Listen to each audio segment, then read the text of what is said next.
Bismillahirrahmanirrahim. Kawan-kawan sudah mula masuk, Masya Allah. Barakallahu fiik. Terus kita amalkan, yakni kita niat untuk amalkan dan kita sampaikan. Jangan lupa kawan-kawan yang telah masuk tu boleh tekan butang share. Supaya apa? Supaya kita sampaikan pada saudara kita, atau di situ dengan tujuan untuk kita lihat balik, kita share, kita boleh lihat balik untuk kita amalkan perkara-perkara yang diberitahu, untuk mudahkan kita semua untuk amalkan dan kita share pada saudara kita. Terus Masya Allah kita amalkan perkara ini. Semoga Allah SWT bagi manfaat pada kita dengan apa yang kita belajar daripada hadis. Waalaikumsalam warahmatullahi wabarakatuh. Kepada tuan-tuan, Masya Allah. Waalaikumsalam warahmatullahi wabarakatuh. Bismillahirrahmanirrahim. Assalamualaikum warahmatullahi wabarakatuh. Subhanaka la ilma lana illa ma 'allamtana innaka antal alimul hakim. Wala hawla wala quwwata illa billahil aliyyil azim. Rabbi yassir wa la tu'assir wa tammim bil khair ya fattah wa bika nasta'in. نحمده ونصلي ونسلم على رسوله الكريم وعلى آله وأصحابه الفاتحين بهديهم إلى الحقيقة المجاذة. أما بعد، أعوذ بالله من الشيطان الرجيم. بسم الله الرحمن الرحيم. والعصر إن الإنسان لفي خسر إلا الذين آمنوا وعملوا الصالحات وتواصوا بالحق وتواصوا بالصبر. صدق الله العظيم. بسم الله الرحمن الرحيم. وقال النبي صلى الله عليه وسلم لا يؤمن أحدكم حتى يحب لأخيه ما يحب لنفسه. وقال النبي صلى الله عليه وسلم ثلاثة من أصل الإيمان الكف عمن قال لا إله إلا الله ولا تكفره بذنب ولا تخرجه من الإسلام بأمل. الجهاد ماضي مذ بعثني الله إلى أن يقاتل آخر هذه الأمة الدجال ولا يبطله جور جائر ولا أدل آدل. الإيمان بالأقدار atau kama qala alaihi wassalam. Badrun Munir, kawan saya 2 tahun lepas meninggal di depan Raudhah, dan saya telah muatkan sedikit cebisan kenangan di dalam jilid 4, iaitu bab kematian, bab iaitu menziarahi orang mati, iaitu babul janaiz dalam jilid ke-4. Dan di situ ada dalam satu syarah tu saya tulis sedikit kenangan tentang beliau, Badrun Munir, kawan saya yang meninggal di 10 hari akhir di depan Raudhah, dan beliau dikuburkan di dalam yakni di Jannatul Baqi. Dan ada sedikit kenangan tentang doa Allahumma ballighna Ramadan yang selalu diperkenalkan oleh Ustaz Fadhili Al-Yamani. Dan di situ juga di dalam bab doa-doa saya telah muatkan sedikit tentang kenangan bersama beliau dalam kitab saya ni. Jadi alhamdulillah, terus kita kepada pengajian kita, sambungan daripada hadis malam. Kita belum habis lagi, hadis tu agak panjang sedikit iaitu tentang hukum-hukum Islam, dan kita sampai kepada yang seterusnya, wala taftaru. Perenggan yang ketiga, perenggan yang kedua di dalam muka surat 210, iaitu kita berada di muka surat 210, iaitu perkara-perkara yang mana Nabi SAW mengambil bai'ah dengan sahabat, iaitu berjanji setia. Wala taftaru, jangan memfitnah, jangan kita membuat fitnah. Ini perkara yang amat besar lah, fitnah. Jadi kalau kita, dia dua konsep tau. apabila kita mengata seseorang, jika perkara yang kita ucapkan itu benar, dia dipanggil ghaibah, mengumpat. Tetapi jika kita bercakap kepada perkara yang bukan ada dalam dirinya, dipanggil bohtan. Itu satu fitnah lah. Satu fitnah bohtan, iaitu kita namakan dia fitnah. Jadi jangan melakukan fitnah di antara tangan dan kaki kamu. Di sini Nabi kata jangan buat fitnah di antara tangan dan kaki. Maksud di sini ialah tahmah yang khusus. Satu fitnah iaitu satu tahmahan yang khusus. Maksud pertama ialah mengada-ngadakan, yakni seorang mendakwa bahawa inilah anaknya sedangkan anak tersebut bukan anaknya. Dia mendakwa palsu lah, dia mengada-adakan cerita. Jadi bila dia kata ini anaknya, jadi anak tadi dilahirkan oleh si fulan dan si fulanah, dan si fulanah tadi tidak berkahwin dengan dia. Bermakna anak dia telah menuduh zina lah pada dia telah menuduh melakukan perbuatan terkutuk lah dengan wanita tadi, dengan dia mengaku tersebut. Ini anak saya. Jadi anak dia, mana wanita tu lahir daripada anaknya, sedangkan wanita itu bukan isterinya. Itu dipanggil tahmah khusus. Hadir dia buat qazaf, begitu, melakukan qazaf di situ, mengatakan orang yang suci itu begitu sedemikian.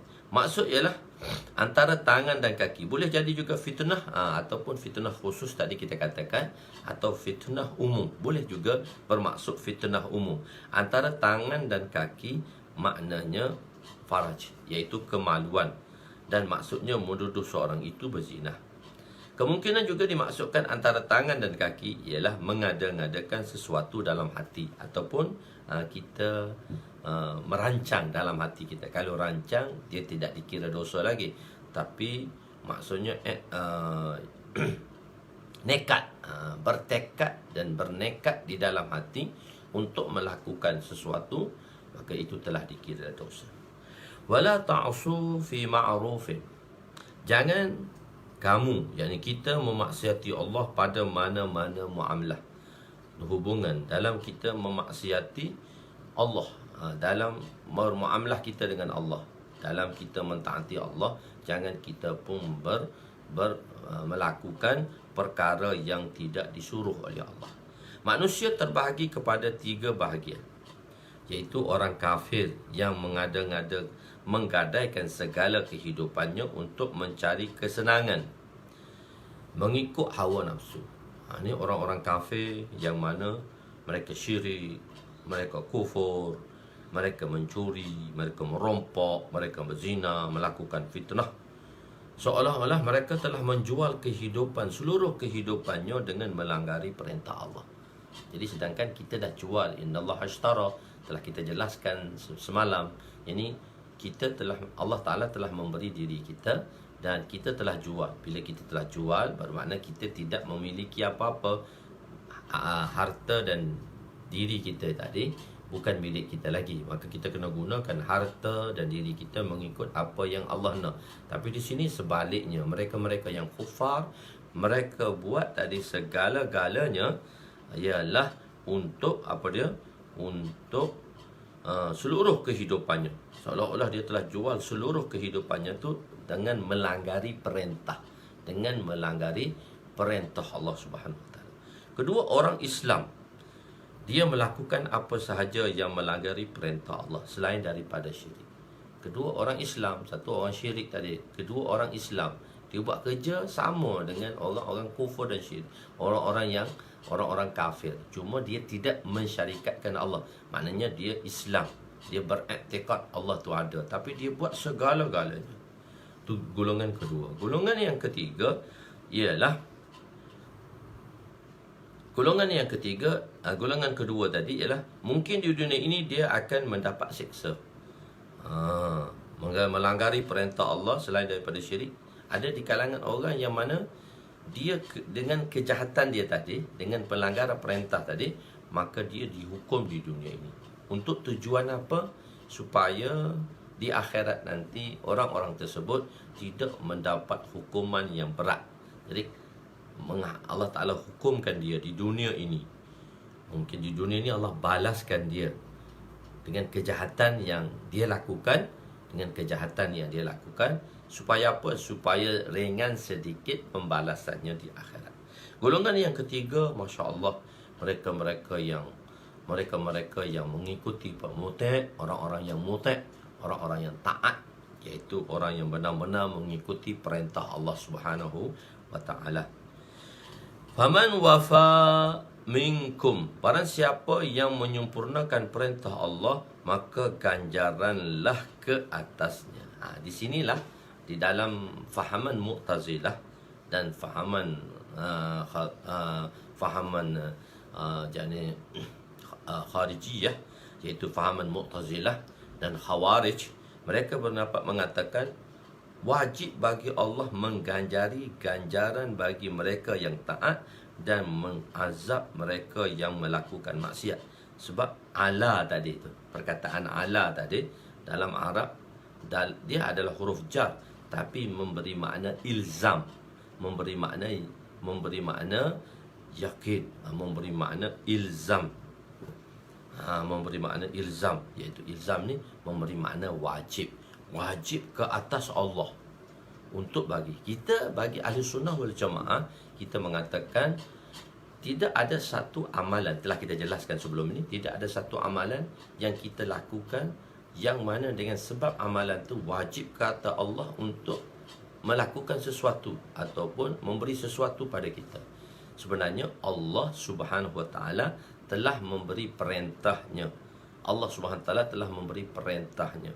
Dan barang siapa yang melakukan perintahnya, maka Allah berjanji ke atas zatnya akan membalasi orang yang baik dan menghukum orang yang jahat. Bila Allah kendaki, Allah boleh maafkan walau dia pun penjahat. Sebab tidak ada sesuatu pun yang boleh memaksa Allah Subhanahu wa ta'ala. La yus'alu amma yaf'alu. La yus'alu amma yaf'alu. La yus'alu. Jadi kita tak boleh tanya pun apa yang Allah lakukan. Allah kata tak ada siapa boleh tanya apa yang dia buat. Hum yus'aluna, bahkan kita semua akan ditanya oleh Allah terhadap apa yang kita lakukan.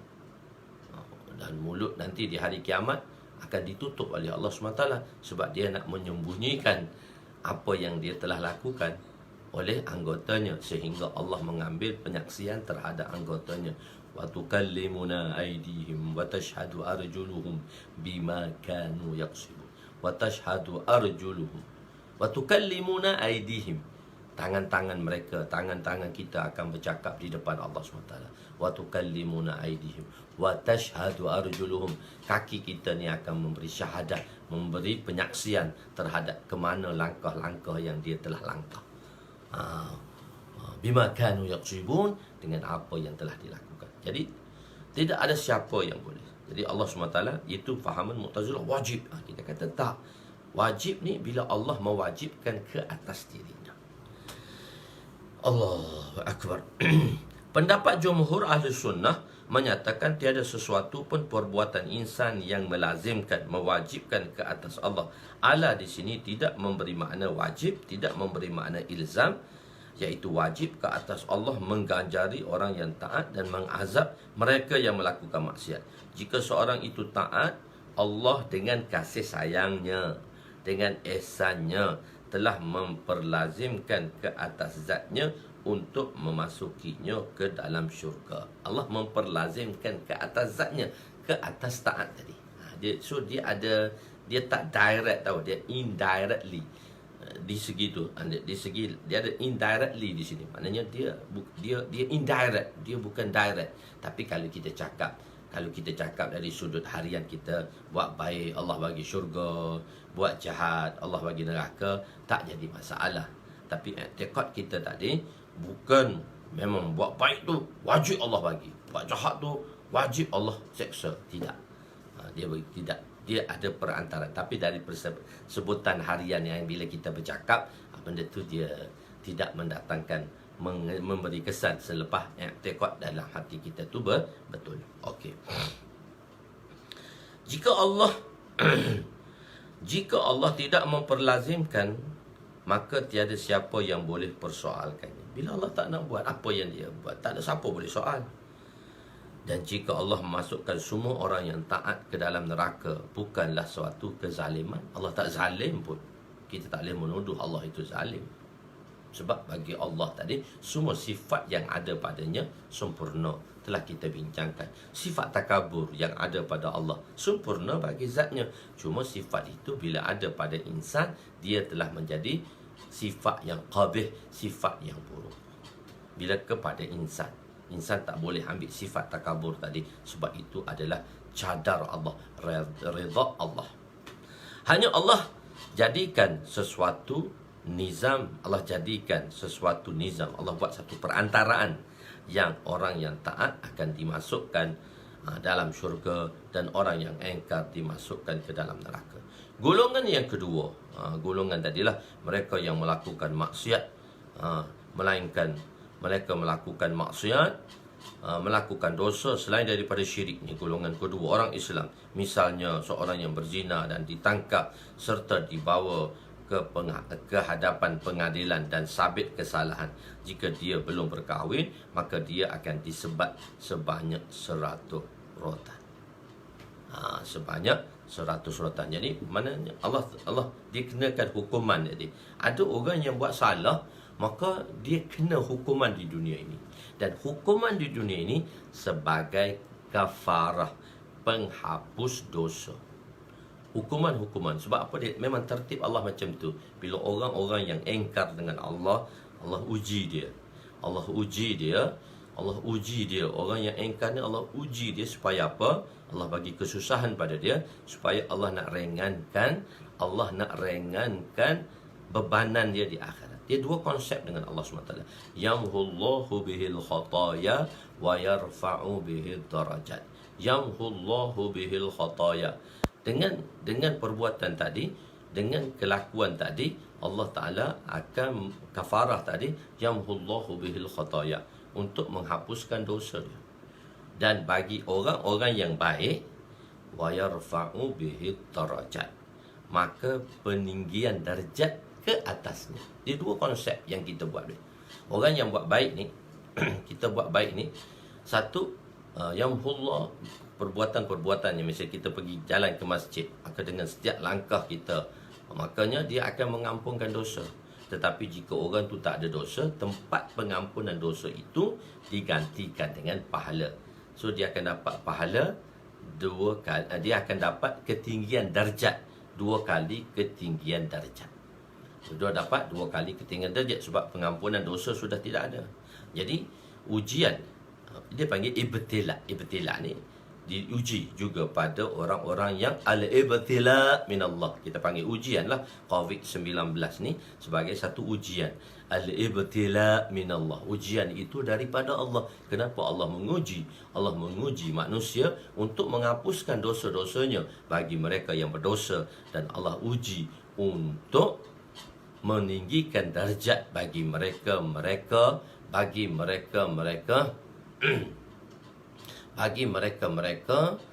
untuk meninggikan darjat bagi mereka-mereka yang orang-orang yang baik, orang-orang yang muti' di sisi Allah Subhanahu wa taala, untuk meninggikan darjat tadi.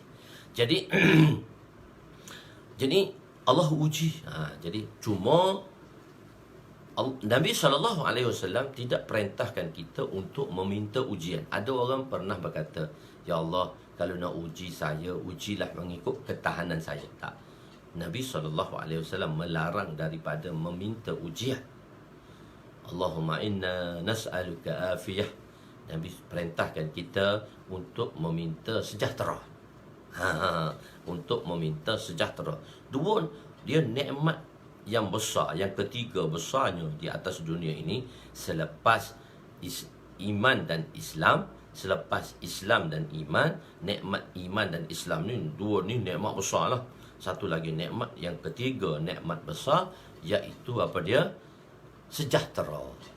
Sejahtera ni. Sebab tu Allah perintahkan kita, Allahumma inna nas'aluka afiyah, supaya kita, Allahumma inna nas'aluka afiyah, Nas'aluka afiyah. As'aluka afiyah. Ya Allah, aku memohon afiyah. Kami memohon kesejahteraan. Jadi sejahtera ni, bila sejahtera, kita boleh buat apa saja. Bila hilangnya sejahtera, tengok sekarang lah, bila kehilangan sejahtera, susah. Susah. Tapi kita tak boleh minta bala, tetapi kita disuruh minta keselamatan. Tapi bila datang ujian, bila datang ibtila, maka Nabi SAW perintahkan, fasbir ya ahla Yasir. Fasbir ya ahla Yasir. Fasbir, bersabarlah wahai keluarga Yasir. So kesabaran, kita kena hadapi semua ini dengan kesabaran dan ketabahan. Okey, kita berbalik kepada kafarah tadi.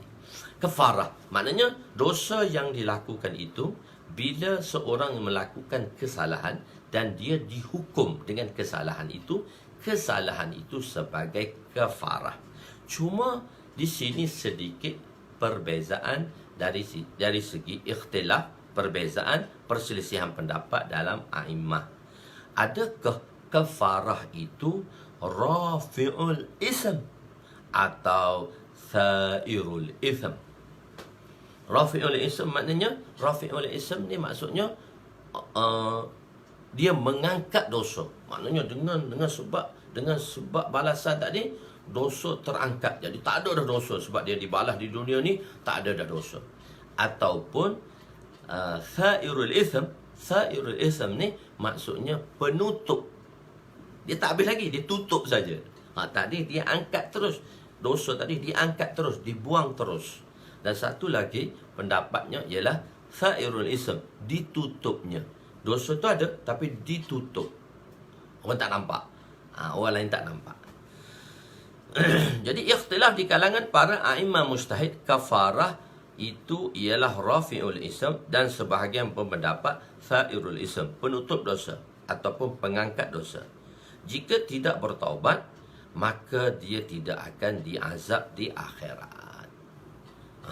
Jika tak bertaubat, dia akan juga diazab. Jadi jikalah dia sairul ism, jika dia tadi penutup dosa saja, penutup dosa, maka di akhirat dosa itu tak diampun lagi sebab ditutup saja.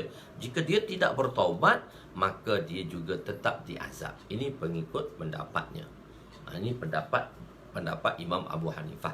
Bagi pendapat kita, Imam Syafi'i mengatakan dia rafi'ul ism, dia angkat terus dosa. Tapi kebanyakan orang-orang yang mana dikenakan hukuman mati mandatori, sebelum dia dikenakan hukuman tersebut, maka dia diajar dan dia dibawa untuk bertaubat. Diberi taubat, kesalahan dia supaya dia bertaubat. Sebab tu dia bagi peluang.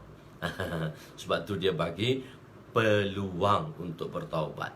Masa-masa dia, insya-Allah. Ada kadang-kadang kan orang yang mana dia jadi kaldai dadah ni.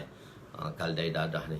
Maksudnya kita pergi di Indonesia tu, kita pergi kat penjara, dan ada di kalangan orang Melayu lah yang mana dia bawa ni benda terlarang ni dan kena tangkap lah dan kena bunuh lah. Mati sabit kesalahan, barang tu ada dengan dia penjara dulu. Dia orang-orang akhir lah untuk menghadapi kematian. Di Indonesia, dia dihukum bunuh, dihukum tembak. Dihukum tembak. Iaitu 10 orang akan menembak dia. Tapi di antara 10 orang tu, satu sahaja peluru hidup. Satu peluru hidup. Yang 9 lagi peluru palsu. Peluru kapur lah kita kata. Jadi setiap penembak ni dia tak tahu yang dia pegang tadi adalah peluru hidup. Sebab tu dia supaya dia tak nak rasa bersalah. Dia panggil jalad. Jalad ni orang yang membuat hukuman ke atas orang bersalah. Itu jalad. Maksudnya dia orang yang pancung orang. Dia bagi pihak kerajaan, bagi pihak pemimpin, dia menjalankan tugas tadi. So dia diberi setiap 10 orang. Satu orang tu ada peluru hidup, tembak tam mati. Hari terakhir. Jadi budak Melayu tu dia kata, kenapa? Kawan kita tanya, kenapa buat macam ni? Upah lumayan bang. Jadi dan dia kena dua dengan Cina. Satu Cina tu pun dalam penjara dapat hidayah masuk Islam. Alhamdulillah. Tapi menunggu kematian lah. Menunggu kematian. Jadi maknanya dengan sebab tadi dia dihukum kerana dosa. Disebabkan ini sebelum mereka dihukum, mereka diminta untuk bertaubat kerana dosa besar tidak terampun tanpa bertaubat. Pendapat yang mengatakan sa'irul ism, penutup dosa, jika dia tidak bertaubat, dia mungkin dikenakan azab. Dalil mereka, bagi pendapat mereka mengatakan rafi'ul ism, selesai. Tapi yang mengatakan sa'irul ism ni, mereka ada dalil lah yang mengatakan bahawa dosa itu pun walaupun setelah dikenakan hukuman, mengikut hukuman, maka dosa itu sebagai penutup saja. Hukuman itu sebagai penutup, kafarah itu sebagai penutup dosa, tetapi dia disertakan dengan taubat. Sebab mereka mengatakan ayat-ayat taubat itu penting. Walladzina yarmuna al-muhsanat summa lam ya'tu bi arba'ati syuhada fajliduhum samanina jaldatan ولا تقبلوا لهم شهادة أبدا وأولئك هم الفاسقون إلا الذين تابوا من بعد ذلك وأصلحوا فإن الله غفور رحيم. Dan orang-orang yang melemparkan tuduhan zina, iaitu semalam kita bagi tahu hadis qazaf, ini satu misal, kepada perempuan yang terpelihara kehormatannya, kemudian mereka tidak membawa 4 saksi. Sebab sabit kesalahan tu mesti ada 4 saksi. Maka sebatlah mereka 80 sebab, kerana mereka adalah orang-orang yang fasik kecuali orang-orang yang bertaubat. Jadi dia telah buat satu tuhmahan, dia buat satu tuduhan, maka dia dosa besar. Maka dosa besar ni tidak akan terampun kecuali sesudah ia bertaubat. Jadi illa allazi, ini ayat dia, illa, kecuali mereka-mereka tabu, yang bertaubat, min zalika, daripada perbuatan-perbuatan tadi. Wa aslahu, begitu. Dan kecuali orang-orang yang bertaubat sesudah itu dari kesalahannya yang tersebut serta memperbaiki amalannya, maka sesungguhnya Allah Maha Pengampun lagi Maha Mengasihani. Surah An-Nur ayat 4 dan 5. Dan ayat lain juga menyatakan taubat itu penting. Wasariqu wasariqatu faqta'u aydiyahuma jazaa'an bima kasaba nakalan min Allah wallahu azizun hakim. Faman taba min ba'di zulmihi wa aslaha fa innallaha yatubu alaihi innallaha ghafurur rahim. Ini mengatakan setiap dosa besar itu mesti disertakan taubat. Jadi sebab itu ada 3 syarat. 3 syarat dengan Allah Subhanahu Wa Taala untuk kita bertaubat, ulama kata, dan 1 syarat lagi dengan hukukullah. 1 syarat dan 3 syarat bagi hukukullah, 1 syarat bagi hukukul ibad. Iaitu hukukullah ni ialah kita menyesali, kita memohon keampunan, kita menyesali terhadap segala perbuatan yang telah kita lakukan. Kita menyesal, kita nidamah, kita menyesal atas perbuatan kita. Kita berjanji tak akan melakukannya lagi, dan kita berjanji dah tak nak buat lagi, dan kita berazam dan bercita-cita pada akan datang pun kita tak akan lakukan lagi. Itu dengan Allah Subhanahu Wa Taala. Tapi kalau dengan insan, dia kena minta maaf lah. Satu lagi, dia kena minta maaf. Dan lelaki, dan orang-orang lelaki yang mencuri dan orang-orang perempuan yang mencuri, maka hukumnya potonglah tangan mereka sebagai satu balasan dengan sebab apa yang mereka telah usahakan, juga sebagai suatu hukuman pencegah daripada Allah. Dan ingatlah, Allah Maha Kuasa lagi Maha Bijaksana. Maka siapa yang bertaubat sesudah ia melakukan kejahatan, yakni mencuri spesifiknya ayat ini, dan memperbaiki amal usahanya, sesungguhnya Allah menerima taubatnya, kerana Allah Maha Pengampun lagi Maha Mengasihani. Surah Al-Ma'idah ayat 100, ayat 38 dan 39. Kan, mana-mana dosa yang dikenakan ke atasnya pembalasan, maka disertakannya dengan taubat. Maknanya bagi imam yang mengatakan sa'irul ism, dosa itu tak terampun kecuali dengan taubat. Jadi sebab itu orang yang dikenakan hukuman mati mandatori ni, bagi pihak kita, government, bagi pihak kerajaan atau pihak penjara, mereka akan ajar balik kalimah, mereka suruh bertaubat, mereka bagi peluang. So sebab sebelum mati itu ada peluang masa untuk bertaubat, memohon keampunan di sisi Allah, sebab tidak ada satu dosa pun Allah SWT akan ampun dosa walaupun kesalahan itu dilakukan. Cuma dah sabit kesalahan, mesti hukum tu dijalankanlah. Tapi dengan kita memohon taubat, seorang itu memohon taubat kepada Allah, maka nescaya Allah SWT akan mengampunnya, kecuali orang-orang yang mati dalam keadaan syirik. Mati dan syirik, Allah tak ampun. Sayyidina Ma'iz radhiyallahu anhu apabila direjam, ada yang mencelanya, maka Nabi SAW memberitahu. Sayyidina Ma'iz di kalangan sahabat yang telah melakukan perbuatan tadi. Sebab semalam telah saya jelaskan bahawa ada 3 orang di kalangan sahabat yang mana sabit kesalahan zina ke atas mereka, dan mereka telah dikenakan hukuman. Mereka telah dikenakan, sahabat ni telah dikenakan hukuman. Dalam hati kita, kita tidak memandang buruk dan serong kepada sahabat. Telah jelaskan, sahabat ni iman dia begitu kuat. Kenapa semua Allah jadikan mereka ni sebagai perantaraan, sebagai satu modul sahaja untuk dijadikan pada umat ni. Kalau tak, mereka tak buat silap, so macam mana hukum itu nak dilaksanakan oleh orang selepasnya? Kerana tidak ada siapa yang melakukan sebelumnya itu. Tapi oleh kerana iman mereka, maka mereka bertaubat kepada Allah, dan taubat mereka diampun oleh Allah. Salah seorangnya Sayyidina Ma'iz radhiyallahu anhu lah. Sayyidina Ma'iz radhiyallahu anhu, dia telah melakukan zina, dan dia 2 sabit kesalahan tadi. Dengan ikrar, dia membuat pengakuan, ikrar ataupun dengan saksi. Dan apa yang berlaku kepada sahabat, semuanya ikrar lah. Di dalam majlis Nabi kata, engkau ni tak sioman kot. Tak, saya dah buat ya Rasulullah. Dia paling. Nabi kata, dia pun pergi jumpa Nabi. Nabi paling. Dia jumpa sampai 4 majlis sekali, maka sabit kesalahan Sayyidina Ma'iz radhiyallahu anhu direjam. Pada peringkat awal direjam tu dia tak tanam lagi, tak tanam separuh lagi, kena rejam. Bila kena rejam, bila kena baling dengan batu, sakit. Bila sakit tak tahan, lari. Sayyidina Ma'iz radhiyallahu anhu lari, sahabat kejar dia dan baling juga sampai dia mati. Selepas itu jumpa Nabi SAW. Nabi kata, bila dia kena batu, dia kena baling. Bila baling, bermakna dia lari. Dia lari itu bermakna dia tarik balik ikrar dia. Bila tarik balik ikrar dia, maka kamu tak boleh lagi laksanakan ke atasnya hukuman tadi.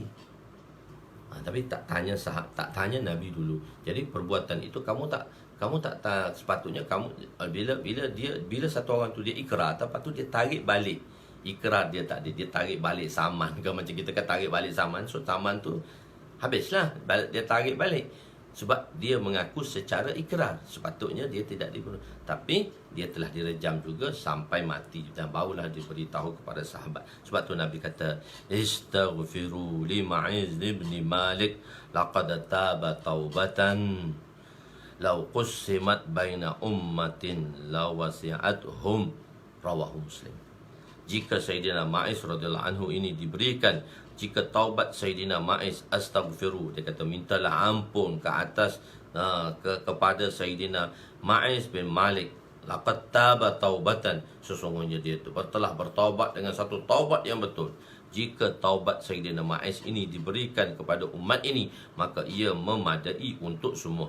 Sebagaimana yang telah dibahaskan sebelumnya, Allah SWT jadikan perkara ini berlaku dalam kalangan sahabat sebagai contoh pelaksanaan hukum dan pengajaran kepada umat. Oleh kerana iman yang ada pada mereka, maka mereka telah bertaubat. Jika dibahagikan kepada umat taubat mereka, maka semua umat akan terampun. Semua umat akan terampun. Golongan ketiga, mereka yang melakukan dosa dan kesalahan, Allah sembunyikan kesalahan tadi. Ada orang buat dosa, dosa kesalahan tu, misalnya mungkin dosa kesalahan tu dia buat sebelum dia bunuh orang ke apa ke, jadi dia tak dikenakan hukuman. Allah sembunyikan kesalahan dia. Maka untuk orang ini akibahnya terpulanglah kepada Allah. Keputusan dia, akibah dia, apa balasan dia, akibah tu balasan dia, itu terserah pada Allah. Jika Allah ingin untuk mengampunkannya, maka Allah akan ampunkannya. Dan jika Allah mahu mengazabnya, maka dia akan mengazabnya. Jadi untuk orang ni terpulang pada Allah. Tapi sebenarnya orang ni Allah SWT bagi peluang untuk bertaubat dengan Allah Subhanahu Wa Taala. Dia ada dua, kita langgar perintah Allah yang tidak menyebabkan tidak dijatuhkan hukuman hudud. Satu, dosa di antara kita dengan Allah, hukukul ibad. Dan satu lagi dosa dengan Allah, hukukullah. Satu lagi dosa dengan hukukul ibad. Dosa dengan hukukul ibad, kita kena minta maaf dengan mereka. Satu lagi dosa yang mana dia satu sudut dengan Allah dia satu dosa, dan satu sudut lagi dengan manusia dia satu dosa. Jadi sepatutnya dia dikenakan hukuman, tapi Allah sembunyikan kesalahan. Jadi sebab itu nasihat saya lah pada mereka-mereka yang orang panggil yang maknanya telah kembali ni, orang-orang yang kembali kepada jalan yang baik, kembali kepada jalan yang benar. Kita kata orang yang telah berhijrah, misalnya artis yang berhijrah dan sebagainya. Kadang-kadang sekarang dia buat forum macam mana artis itu berhijrah, dan artis itu cerita macam mana dia buat. Tak boleh dah cerita. Jangan cerita dosa kita yang lepas. Bila Allah sembunyikan pada seseorang, daripada Allah sembunyikan satu dosa, orang tu dia buat satu dosa, Allah sembunyikan dosa dia. Setelah dia berhijrah, jangan dia cerita dosa tu. Oh, saya buat gini. Betul, itu salah. Maknanya kita buat satu rakaman atau kita buat satu penghijrahan artis. Okey, elok penghijrahan tu. Tapi si artis tu atau si pelaku tadi jangan cerita yang dia tak buat apa dosa-dosa dia buat dulu, yang mana orang tak tahu dia ceritakan sebagai share. Salah. Sebenarnya salah. Kita tak boleh cerita sebab Allah sembunyikan. Kenapa kita hebohkan dosa kita buat sebelum ni? Oh, aku ginilah. Tak. Nak jadi bangga pula. Tak boleh. Salah. Satu sudut benda tu saya tak suka.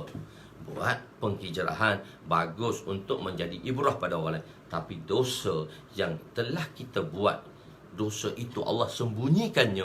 Mengapa kita hebohkannya? Sebab Allah kata dia tak nak suka. Allah sebab tu Allah Subhanahu Wa Taala, Allah sayang kita. Sebab tu Allah Subhanahu Wa Taala sembunyikan perkara-perkara tersebut daripada kita. Allah sembunyikan daripada kita. Jadi Allah nak tengok ada orang dia ni tak faham ni, dia telefon pula lah. Ya Allah, dia minta dia jangan telefon lagi lah. Dia tak faham, dia orang dah tutup tu, maknanya orang ada program dah tu. Tak apa, mungkin dia tak tahu saya ada program, tak apa. Okey. Jadi Allah sembunyikan kesalahan kita. Jangan kita aib lah, kita tutuplah aib kita. Kita tutup aib kita. Jangan kita bukakan aib tadi. Maka orang ini akibatnya terpulang kepada jika Allah ingin mengampuninya, Allah akan ampunkannya. Setiap kesalahan yang Allah sembunyikan di dunia ini, maka tidak boleh sekali-kali kita sebarkan kecuali. Tapi ada juga perkara yang teristisna.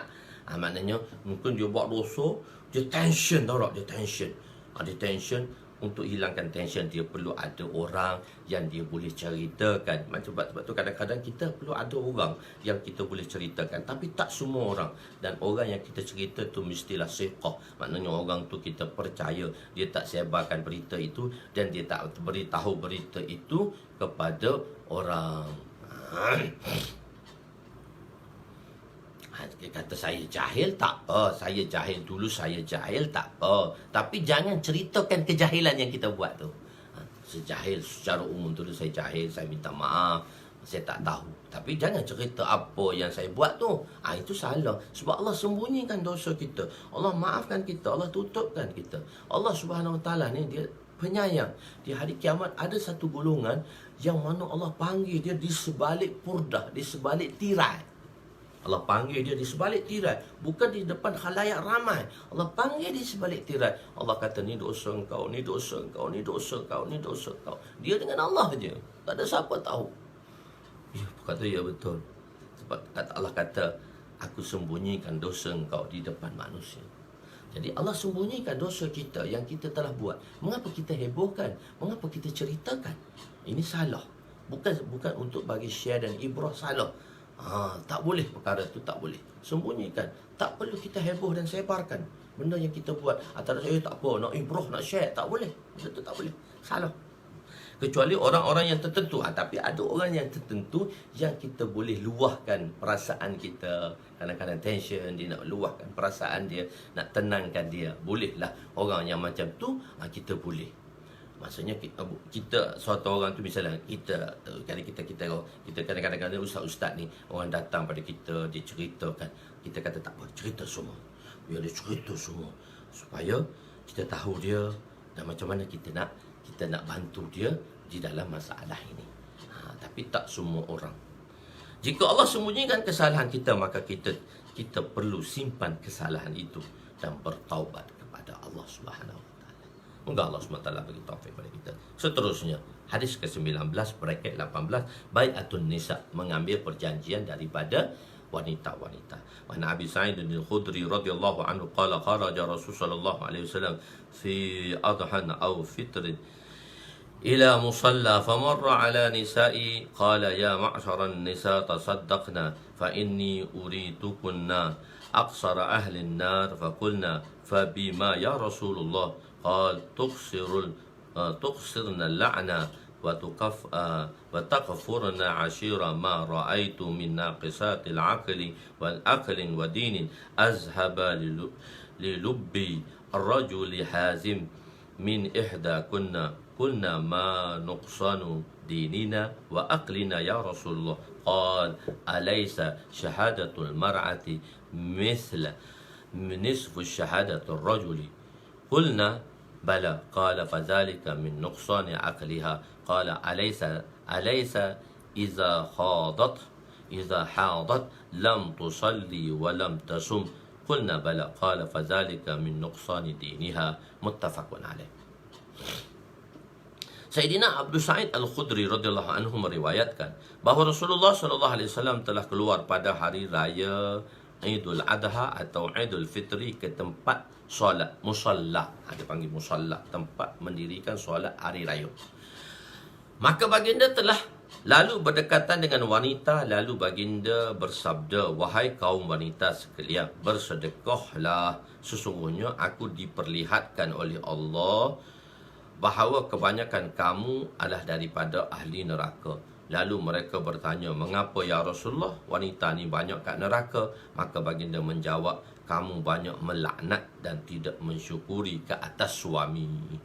Aku tidak pernah melihat mereka yang kurang akalnya dan agamanya, yang boleh menghilangkan kecerdikan lelaki yang perkasa, azim, lebih daripada golongan wanita.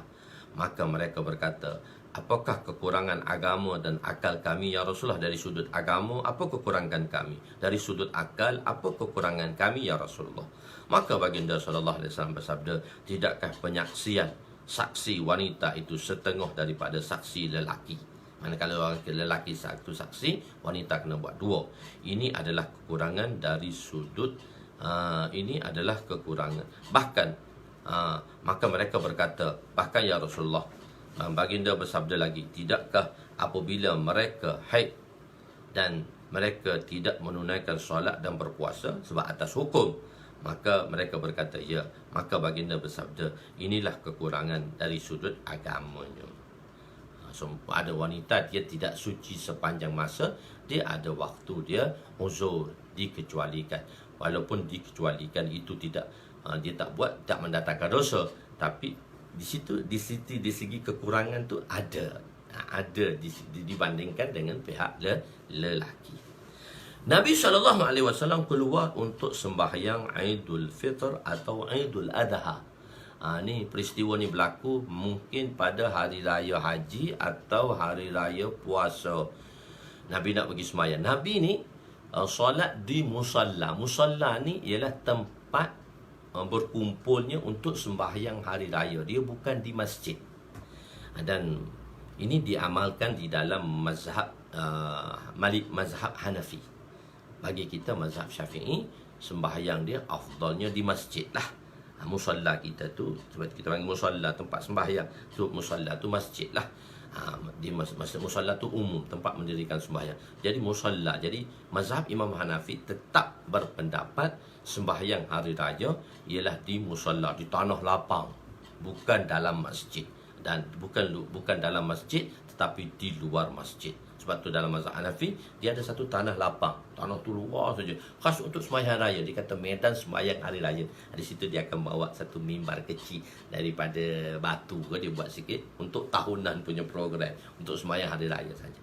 Itu afdal bagi mazhab Imam Abu Hanifah, iaitu Imam Hanafi. Tapi bagi kita mazhab Imam Syafi'i ialah sembahyang dalam masjid itu afdal lagi atas dasar masjid tadi. Mereka kalau tak ada kawasan lapang tapi dalam masjid tu ada kawasan lagi, maka mereka sembahyang di luar masjid untuk mengambil afdaliyah dalam mazhab Imam Abu Hanifah. Jadi bagi kita dalam masjid lah. Jadi kita sekarang dah dibenarkan lah. Ada yang tempat-tempat yang telah dibenarkan untuk sembahyang Jumaat hari ni. Ada tempat-tempat yang dibenarkan untuk sembahyang hari raya dah. Tapi bagi kami di Seri Petali ni, kawasan-kawasan merah ni, bagi JAKIM ataupun JAKIM dan Jawi tak benarkan lagi lah. So kita ikut saja pemerintah, apa yang mereka beritahu. Mereka telah bersidang, ulama-ulama telah ada di situ, maka kita serahkanlah pada mereka. Kita buat, jangan kita risau. Kita tak boleh i'tikaf pun. Kita boleh buat lakukan amalan kat rumah kita. Semalam rasa Lailatul Qadar lah malam Jumaat. Tak mengantuk semalam. Salamun hiya tamat. Dia tip malam Lailatul Qadar ni. Wa antum aqifuna fil masajid. Kita sebenarnya beriktikaf dalam masjid. Kebetulan sebut Lailatul Qadar, saya nak sebutlah, dia ada 3 tip dalam Lailatul Qadar. Wa antum aqifuna fil masajid. Maknanya satu, kita ni duduk dalam masjid lah. So kita sekarang tak boleh duduk masjid, maka kita buatlah amalan kat rumah. Kita berada di dalam amalan di rumah kita. Tapi kita pastikanlah rumah kita tu tak ada gambar-gambar binatang yang hidup, gambar seekor binatang hidup, atau gambar orang. Kat rumah kan ada orang tu dia letak gambar dalam frame, dia tampal-tampal kat rumah. Itu malaikat tak masuk. Malaikat rahmat tak masuk. Malaikat Jibril tak. Tutup semua. Frame-frame tu tak payah sebarkan, letak dalam rumah lah. Tu gambar tu melambatkan malaikat tak masuk. Tak apa. Kalau ini untuk keluarga ni, tak apa, simpan saja. Nanti keluarga datang tengoklah. Tak perlu tak gambar-gambar tadi. Jadi malaikat tak boleh masuk dalam rumah tadi. Jadi kita kosongkan rumah kita sedemikian. Kita jadikan satu corner, kita ambil jadikan dia musalla. Kita duduk situ, beriktikaf lah di situ, buat amalan, sembahyang, doa, zikir, taubat. Masya Allah. Kalian dah ada gambar pun tak boleh lah. Kalau gambar orang mana boleh. Kalau gambar pemandangan tak apalah. Gambar orang mana boleh. Ataupun gambar Tok Guru letak depan rumah tu. Frame besar letak nama gambar Tok Guru mana-mana, syekh mana-mana. Tak boleh. Bukan, dia tak kira syekh. Gambar ni malaikat tak masuk. Sebab jangan ada gambar rumah kita. Teddy bear tu dia sebagai satu, dia panggil permainan kanak-kanak, tak apalah. Dia panggil apa dia tadi, Aisyah pun ada mana tu. Tapi teddy bear tu ulama mengatakan boleh, tapi kita kena i'anah sikit lah. Kita tak simpan dia tempat, maknanya kita letak biasa aja. Dia sebagai satu permainan lah situ. Aisyah pun ada, tapi orang dulu dia buat permainan Aisyah tu, dia ada anak patung tu, dia buat dengan kain. Dia ikat situ, dia ikat ini, dia ikat kain sini, lepas tu dia buat macam baby gitu. Aisyah buat macam baby. Dia kata, Aisyah apa tu? Baby, dia kata. Gitu Aisyah. Begitu dia buat satu, sebab ada permainan dengan Aisyah. Sebaik-baiknya begitu. Sebab permainan anak-anak ni dia terkecuali, tapi perbahasan lagi lah di kalangan ulama. Jadi waktu wala tubashiruhunna, malam minta maaf lah, malam ke-10 ni jangan kacau lah dengan orang rumah. Dia dengan dia, kita dengan kita, asik. Jangan kacau. 10 hari ni tak payah kacau lah. Wala tubuh lah, kita tidak bermubasyarah dengan isteri-isteri kita. Dan satu lagi ialah Allah SWT kata dalam surah Al-Qadr tu, salamun hiya hatta matla'il fajr. Salamun hiya hatta matla'il fajr. Biasa kita kata malam Lailatul Qadar ni Semalam Lailatul Qadar lah. Kenapa? Aku mengantuk, tak boleh nak ibadat. Baca sikit mengantuk, baca sikit mengantuk. Tasbih sikit 2 3 tak sampai 100 tertidur, dia kata. Tasbih sikit tak sampai tertidur. Mengantuklah semalam. Oh, jadi mengantuk Lailatul Qadar? Tak. Allah kata malam Lailatul Qadar ni salamun hiya hatta matla'il fajar. Sejahtera malam itu hingga ke subuh. Maksudnya kita fresh tau tak? Kita buat ibadat, kita sejahtera. Bila kita tasbih, ingat tak habis 200? Habis 200 tu manislah malam ni. Macam kita rasa satu energi lain tau tak? Satu spiritual lain tau tak? Satu energi lain tak? Subhanallah, subhanallah, subhanallah, subhanallah. So energi lain. Rasa nikmat. Sebab Allah kata salamun, sejahtera. Salamun tadi sejahtera. Hingga ke mana? Fajar no. Hingga ke fajar. Bila baca Quran ni, ingat nak baca satu juzuk aja. Lepas baca satu juzuk, ya Allah, rasa boleh pergi lagi ni satu juzuk ni. Nikmat tu. Bila berdoa, ingat nak doa 10 minit aja. Tengok 10 minit. Tapi hari tu, Masya Allah, berdiri meremang bulu roma tu. Nikmat ni, Masya Allah. Itu macam-macam lah. Ada orang rasa malam 21, ada orang rasa malam ke 20. Sebab tu dia panggil 10 malam akhir. Dia panggil 10 malam akhir. Jadi ini perkara-perkara yang timbul dalam diri kita. InsyaAllah tak kisahlah tuan-tuan rasa apa semua, kita tak tahu. Sebab tu dia bagi peluang kita untuk beribadat 10 malam akhir. Itu pengalaman masing-masing saja. Jadi ada lagi 3 malam, ada lagi 8 malam. 23 sampai 30. Jangan tinggal. Dan saya rasa dah dapat malam 21. So malam 23 dia tinggal. Tak payah. Kita buat sampai akhir insya-Allah. Nikmat itu. Allahu Akbar. Badan kita semangat, segar. Begitu. Kan? Tertubuk dengan itu juga. Okey. Bagi mazhab Syafi'i, afdalnya di masjid. Apabila keluar Nabi melalui sekumpulan wanita. Jadi wanita tu pun pada peringkat awal masih lagi sembahyang bersama lelaki. Tapi wanita ni duduk belakang sikit. So Nabi pun lalu kat wanita. Bila lalu wanita duduk berkumpul, Nabi ni jaranglah bermuamalah dengan wanita. Banyakkan Nabi bermuamalah dengan kaum lelaki. Tapi ada peluang kaum wanita ada di situ, maka Nabi sambil lalu. Ataupun memang dah wanita-wanita ini, sahabiah-sahabiah ni dikumpulkan untuk Nabi memberi penerangan. Kalau dalam dakwah tabligh, ini dalil dia bayam masturat. Sebab tu apa dalam dakwah kita buat, ada sabit daripada hadis.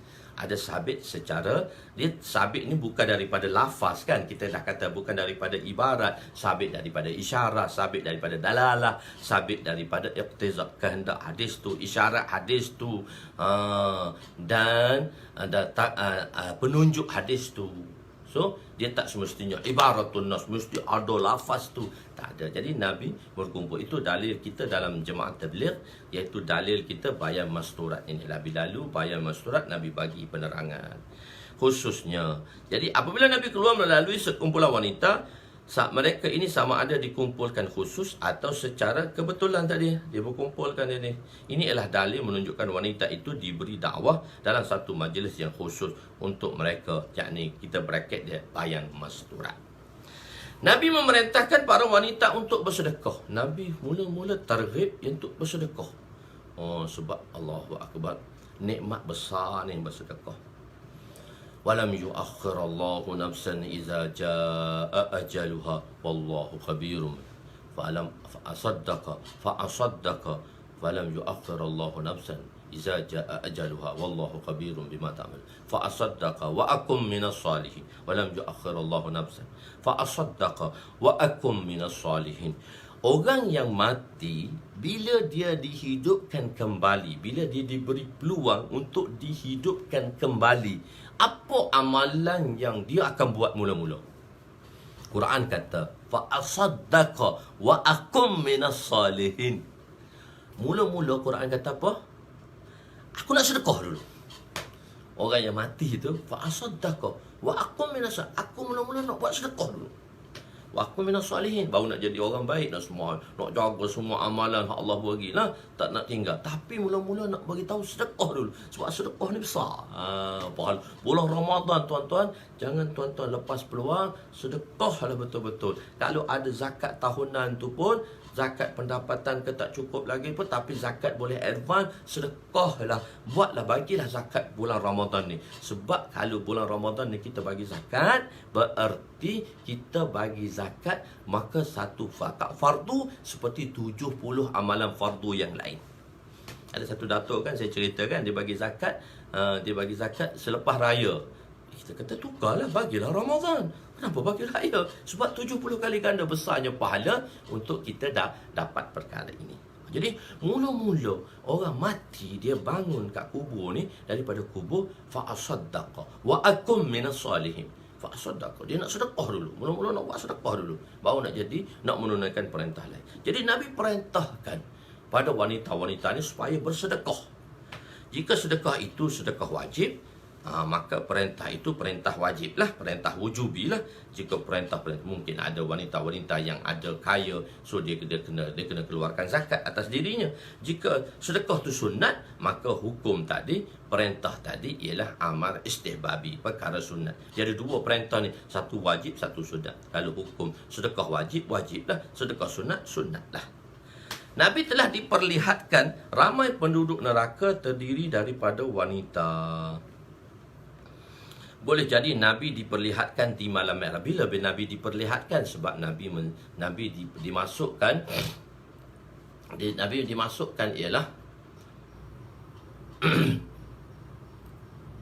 jadi bila Nabi dimasukkan di sini, bila Nabi dimasukkan, Nabi diperlihatkan di malam Mi'raj kan, Nabi diperlihatkan dalam neraka. Mungkin Nabi nampak tu di malam Mi'raj, di mana sahaja atau di mana sahajalah Nabi diperlihatkan, sebab Allah tu berkuasa untuk tunjukkan kepada Nabi pada tempat, pada mana-mana tempat lah. Mi'raj berlaku kepada Nabi ialah rohani dan jasmani. Saya bahas lagi di sini Mi'raj rohani, Mi'raj jasmani lagi. Mi'raj ni ada dua Mi'raj ni. Satu Mi'raj jasmani, satu Mi'raj rohani, satu Mi'raj jasmani. Mi'raj ni berlaku pada Nabi SAW pada malam Isra' Mi'raj. Berlakunya malam Isra' Mi'raj tadi dia panggil Mi'raj rohani dan jasmani. Jasad Nabi dan rohani Nabi dua-dua naik di Sidratul Muntaha sampai di satu jasad lagi. Dan banyak berlaku kepada Nabi Mi'raj rohani. Jasad Nabi di bumi, tetapi roh Nabi dengan Allah SWT. Nanti peristiwa-peristiwa dalam hadis ni pun ada satu dipanggil Mi'raj rohani. Mi'raj rohani, Nabi pergi Mi'raj, jasad Nabi di bumi, tetapi roh Nabi ke langit. Peristiwa yang mana nanti akan datang cerita tentang Abu Hurairah, yang mana Nabi buat majlis bersama sahabat. Nabi keluar daripada majlis tu, Nabi tak pulang-pulang. Nabi cari sahabat sahabat cari Nabi duduk dalam kebun, dan Abu Hurairah jumpa Nabi dalam kebun. Nabi tak perasan. Malaka ya Abu Hurairah, Abu Hurairah, kenapa engkau ni datang kat sini? Macam-macam ulama bahaskan di situ bahawa Nabi baru turun daripada Mi'raj rohani dan Nabi jasmani dia di kebun. Nabi berada di kebun. Tapi malam Isra' Mi'raj tu, Nabi Mi'raj dia rohani dan jasmani. Mi'raj berlaku pada Nabi dalam dua keadaan. Secara rohani sahaja, iaitu hanya roh naik dan jasad tidak. Kedua ialah secara rohani dan jasmani, sebagaimana yang berlaku dalam peristiwa Isra' dan Mi'raj. Banyak Mi'raj yang berlaku kepada Nabi ialah Mi'raj rohani. Boleh jadi ra'yatul ilmu, ataupun Nabi tengok tadi Allah SWT memberitahu kepada Nabi banyaknya wanita, 50. Maknanya 50 ni bukan maksudnya banyaknya wanita bukan 80-20 tak. Banyak ni dia kata kalau kita ada shareholding tu kat 51 tu, dia kira dia adalah share yang paling besar. Bila satu orang tu dia ada satu share dalam satu syarikat 51, maka dia dikira dialah yang menghandle syarikat tu, sebab dia habis lebih daripada setengah. Jadi Tak semestinya 80, 20 ke 30, 70 tak. 51, 49 dah kira banyak dah lebih kurang. Tapi cuma lebih sikit pada orang lelaki je bilangan wanita di syurga. Jadi wanita tu tanya sebab apa kami demikian. Pertama, Nabi kata wanita ni suka laknat. Okey, kita fahamkan apa itu laknat. Laknat. Laknat kamu. Laknat kita, laknat orang kafir lah, kita laknat. Laknat ni boleh ke tak?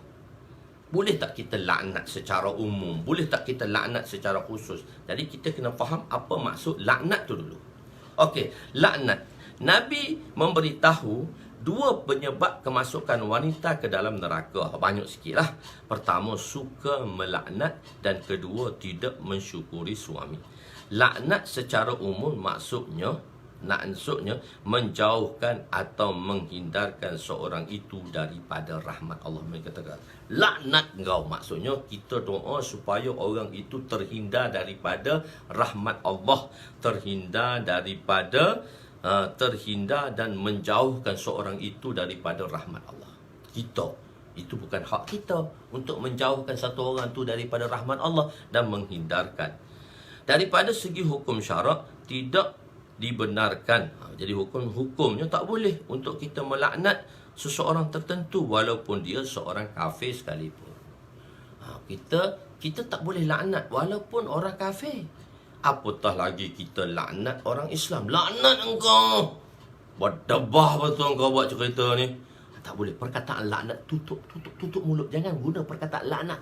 Sebab Allah, Nabi tak suka orang melaknat. Dan Allah tak suka orang melaknat. Laknat ni kita tak boleh bagi secara umum, secara khusus tak boleh. Orang kafir pun kita tak boleh laknat, apatah lagi orang Islam untuk kita laknat. Melaknat orang kafir dilarang, apatah lagi melaknat orang Islam. Laknat ialah satu perbuatan yang amat buruk. Orang yang melakukan laknat ni satu perbuatan buruk. Apakah seorang kafir yang tertentu tidak boleh dilaknat? Sebab apa kita tak boleh laknat pada orang kafir tertentu? Kenapa kita tak boleh laknat dia? Dia kafir, kita tak boleh laknat dia. Kenapa? Kita tidak mengetahui apakah kesudahan si kafir itu. Mungkin Allah memberi hidayat kepadanya, mungkin dia meninggal sebelum dia meninggal. Kita sendiri pun tidak mengetahui kesudahan diri kita dan apalagi kesudahan orang lain. Kita pun tak tahu macam mana ending kita. Ada siapa tahu ending kita macam mana? Kita tak tahu ending kita. Kita tak tahu macam mana kesudahan kita. Husnul khatimah ke, su'ul khatimah ke. Kita minta supaya Allah SWT sudahkan kita dengan husnul khatimah. Jadi sebab itu kita tidak boleh melaknat orang-orang kafir tertentu. Sebab kita pun tak garanti. Ada tak satu orang tu dia garanti dia? Sebab tu kita tak boleh engkau ni supaya tak dapat rahmat Allah, kita doa pada orang jahat tak dapat. Rahmat Allah tu bukan di tangan manusia. Rahmat Allah tu di tangan Allah. Kita bukan untuk memberi kuasa Allah tu pada kita. Tak boleh. Benda tu salah. Benda tu salah. Di sana. Sebab apa? Manusia ni ada 4 kategori. Lahir dalam Islam, mati dalam Islam, alhamdulillah, ala ra'si wal ain. Lahir dalam kafir, mati dalam kafir, wa'yazubillah lah. Dunia pun dah itu, akhirat pun teruk lagi. Dan yang ketiga, lahir dalam kafir tapi mati dalam Islam, alhamdulillah. Yang macam tu kita ni yang kita paling takut ni, lahir dalam Islam kok mati dalam kafir, wa'yazubillah. Jika sudah pasti, tapi ada kaedah-kaedah. Tapi jika sudah pasti orang kafir itu telah mati dengan kekufuran mereka, Abu Jahal, Fir'aun, tak apa kita kata Fir'aun laknatullah, Abu Jahal laknatullah, sebab dia mati dalam kafir dah. So bolehlah kita laknat dia. Abu Lahab laknatullah, Fir'aun laknatullah, Namrud laknatullah. So mereka ni dah mati dalam kafir. So dah garanti kematian dalam kafir. Dan Quran telah ceritakannya, dan hadis telah ceritakannya. Maka kita boleh laknat tu pun kita kata laknatullah. Ada orang baik kita kata rahmatullah. radhiyallahu anhu. Tapi orang yang mana kafir, mati, yang menentang Islam, kita kata laknatullah. Tapi hak hidup ni kita tak boleh kata. Kita tak boleh kata yang kepada yang hidup. Maka diharuskan melaknat seperti Abu Jahal laknatullah, Fir'aun laknatullah dan sebagainya. Bagaimana pula laknat dalam bacaan kunut? Kunut ini sebenarnya mendoakan kebinasaan. Tidak, dalam kunut kita mendoakan kebinasaan, tidak mendoakan laknat. Ya Allah, binasalah kaum musyrikin ni, yang mana dia telah buat kesalahan kepada orang-orang Islam. Hantarlah anjing-anjing kau, ya Allah. Itu doa. Doa itu doa keburukan, bukan doa laknat. Doa mad'u alaih, doa keburukan. Perkataan laknat tidak dibenarkan. So laknat tidak dibenarkan. Cuma dalam doa kunut tu kita doa keburukan. Tapi sebaik-baiknya doa hidayat. Tuan guru kami mengajar, kita kata, ya Allah, hidayatlah seluruh alam. Hidayatlah seluruh alam. Orang yang mana dia tidak berkecimpung dengan umat, dia tidak akan mendapati simpati umat. Sebab tu kalau kita tidak banyak bersama masyarakat, kita tidak banyak dengan golongan-golongan masyarakat yang awam ni, cuma mungkin kita di Facebook saja, minta maaf lah, mungkin kita menjumpa masyarakat dengan Facebook saja ataupun di alam maya. So kita tidak menghayati masyarakat. Bila kita tidak berjumpa masyarakat, kita tak bertemu masyarakat, maka kita tak menghayati. So mungkin kita akan tengok pada orang bersalah tu kita benci. Tetapi orang yang mendapati masyarakat, dia bersama dengan masyarakat, dia pergi pada masyarakat, pujuk rayu masyarakat untuk kembali kepada masjid. So kita tengok masa tu kita ada simpati. Kita ada simpati dengan masyarakat. Kita tak marah masyarakat. Sebab tu kita dah beritahu dah, la taqdab zani walakin yaqzab zambi. Kita tak marah penzina, tapi kita marah dosa zinarnya tadi. Kita tak marah orang kafir, tapi kita benci kepada kekufurannya. Itu dia simpati umat ni. Bila kita bermasyarakat, bila seorang Yahudi, jenazah Yahudi dibawa depan Nabi SAW, Nabi nangis. Sahabat kata, Yahudi, biarlah dia mati. Nabi kata, engkau tak faham. Yahudi itulah umat aku. Seorang umat aku dibawa tanpa kalimah, dan dia mati tanpa beriman denganku. Kematiannya menunggu azab sampai bila-bila. Sebab Nabi ni, dia bergelombongan dengan masyarakat. Dia bersama dengan sahabat, dia bersama dengan kaumnya. So simpati umat tu, pujuk simpati Nabi lebih. Jadi pada asatizah, saya mintalah turunlah dalam masyarakat. Di samping kita memberi ceramah di dalam FB dan sebagainya, turunlah dalam masyarakat. Bila kita turun dalam masyarakat, baru kita akan mengenali umat dan masyarakat, baru kita akan lebih simpati pada mereka. Bersimpati pada mereka. Ini yang kita diajar di dalam tabligh dakwah. Okey. Kebiasaan wanita sering melakukan laknat. Oleh sebab itu kan wanita, laknat. Itu orang-orang Quraisy dulu. Tapi insya-Allah tuan-tuan yang ada dalam ni, kaum-kaum ibu yang ada dalam ni, insya-Allah tak buat macam tu. Tapi kita hindarkanlah daripada perkara itu. Oleh itu, dalam sumpah li'an bila suami tuduh isteri dia berzina, dan maka dia kena buat sumpah li'an dia panggil. Iaitu dia tidak menggunakan perkataan laknat ke atas wanita. Sebab bagi wanita ni, laknat bagi mereka tu bahasa dia dah. So dia tak rasa besar kesalahan. Sebab tu dia menggunakan perkataan ghadabah. Anna ghadaballahi 'alaiha in kana minas sadiqin. Maka kemurkaan Allah akan menimpa diri wanita itu jika suaminya daripada orang yang benar. Masing saling melaknat satu sama lain lah, menuduh satu sama lain. Bab li'an tu kita cerita bab lain. Kita cerita li'an panjang pula, banyak benda lagi dalam hadis. Kita nak belajar 6,000 ni insya-Allah. Selagi hayat saya hidup, insya-Allah saya akan bantu tuan-tuan untuk sempurnakan hadis ni. Tuan-tuan kena sedia lah. Masalahnya tuan-tuan yang kena sedia. InsyaAllah saya akan bagi sebanyak mana yang boleh, sebanyak mana yang saya mampu. Dan tuan-tuan kena sedialah, insya-Allah. Yang lain tu bukan tak perlu belajar yang lain, belajar. Yang saya ni insya-Allah betul lah, PAPB ni pula. So kita banyak ruang, nanti kita akan bincanglah macam mana saya nak buat dengan tuan-tuan. Saya berjumpa dengan masyarakat, saya pergi dengan jemaah, saya pergi masjid-masjid, dan insya-Allah saya akan juga ruangkan tuan dengan tuan-tuan di dalam peti yang mana saya seorang bercakap ni. Saya seorang bercakap, tapi macam saya rasa saya bercakap depan masyarakat, majma' yang ramai, bilangan yang ramai. Allahu Akbar.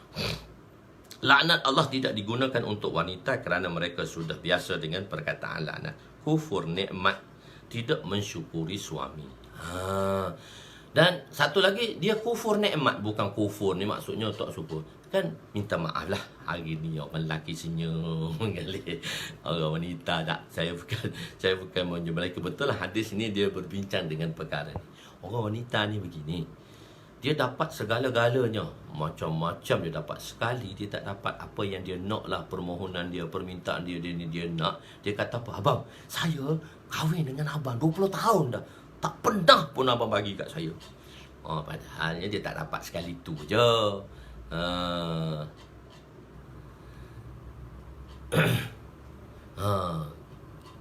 Jadi apa dia tak dapat sekali tu je, kadang-kadang 200 lebih ni, kadang-kadang 100 lebih. Yang live tu saya pun nampak 184 tu.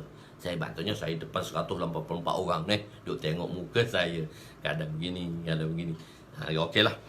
Jadi kufur nikmat. Jadi kawan wanita ni kadang-kadang dia tak dapat. Dia tak dapat. Tapi kita wanita ni, dia satu saja saya nak bagi tahu orang lelaki. Wanita ni, tuan guru kami bagi tahu, wanita ni istimewa dia lambat. Jadi kalau tuan menengok kelambatan itu, lewat itu adalah kekurangan, tuan akan tension, tuan akan rugi. Moga saya pun dapat apa yang saya cakap ni. Kita orang lelaki kan nak cepat lah, nak apa lah. Wanita ni, tuan guru kami bagi tahu, istimewa dia lambat. Istimewa dia lambat. So kita jangan letak lambat itu, kita jangan letak lambat tu kekurangan, kita letak lambat tu istimewa. Kita tengok lambat tu adalah istimewa. Begitu.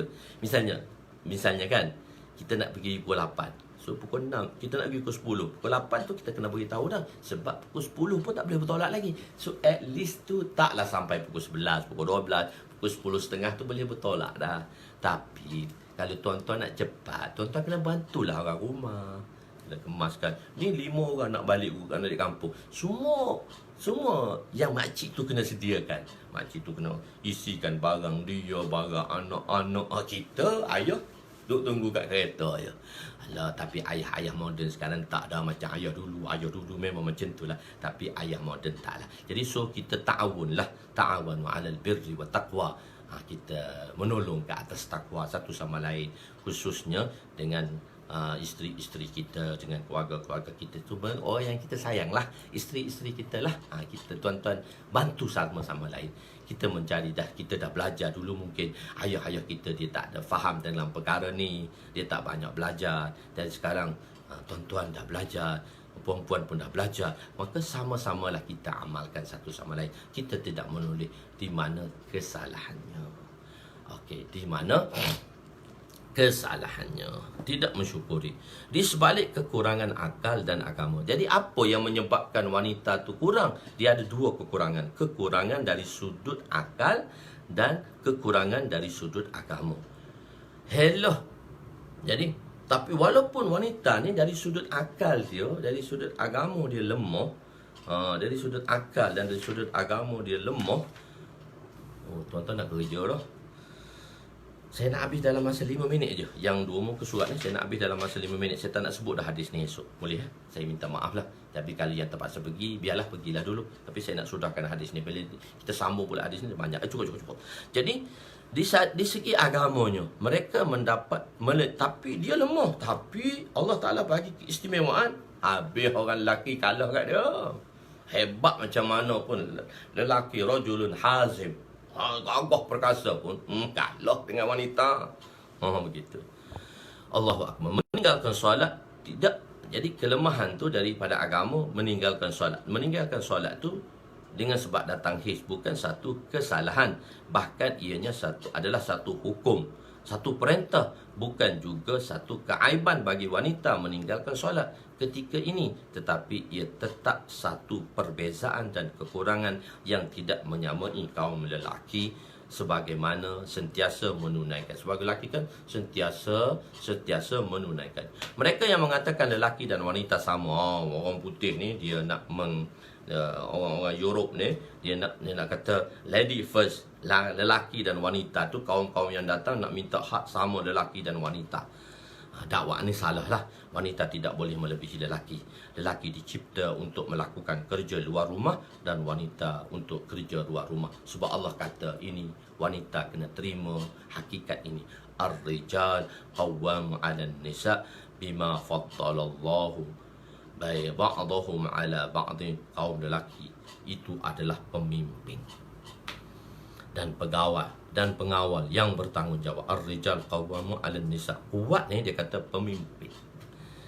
Ini terjemahan ni terhadap kaum wanita. Oleh kerana itulah Allah telah melebihkan orang lelaki daripada dengan beberapa keistimewaan atas orang wanita. Sebab itu masa ni Obama menjadi Presiden Amerika.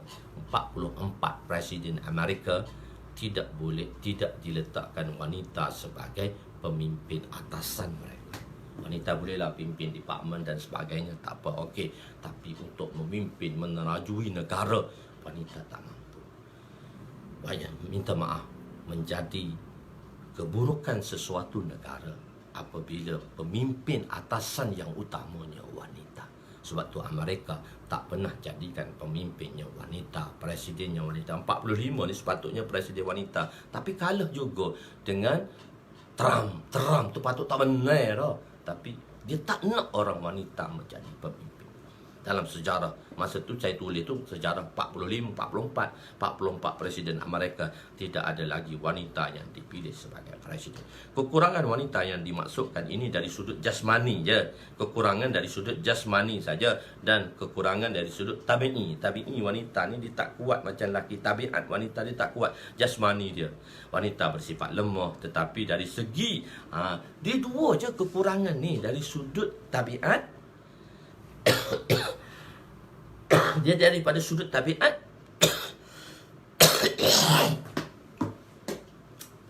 dari sudut tabiat dan tabi'i dan jasmani.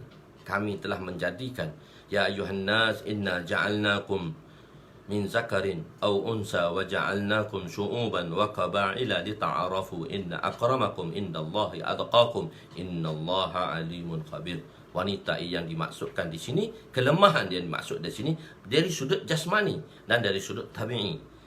Wanita bersifat lemah, tetapi dari sudut syarafiyah insaniyah, syarafiyah kemuliaan sebagai insan, wanita dan lelaki sama sebagaimana ayat ini. Wahai umat manusia, sesungguhnya kami telah mencipta kamu daripada lelaki dan wanita, dan kami telah menjadikan kamu berbagai-bagai bangsa dan bersuku puak supaya kamu berkenalan. Sebab apa kita ada ta'aruf, ada puak ni, sebab kita dapat berkenalan dan beramah mesra antara satu dengan yang lain. Sesungguhnya wanita semulia-mulia kamu di sisi Allah ialah orang yang bertakwa di sisi kamu, tak kira lelaki atau wanita. Sebab tu saya kata kelemahan itu dari sudut jasmani. Ulama kata kelemahan itu dari sudut jasmani dan tabi'i saja, tabiat saja, tetapi tidak dari sudut kemuliaan sebagai insaniyah.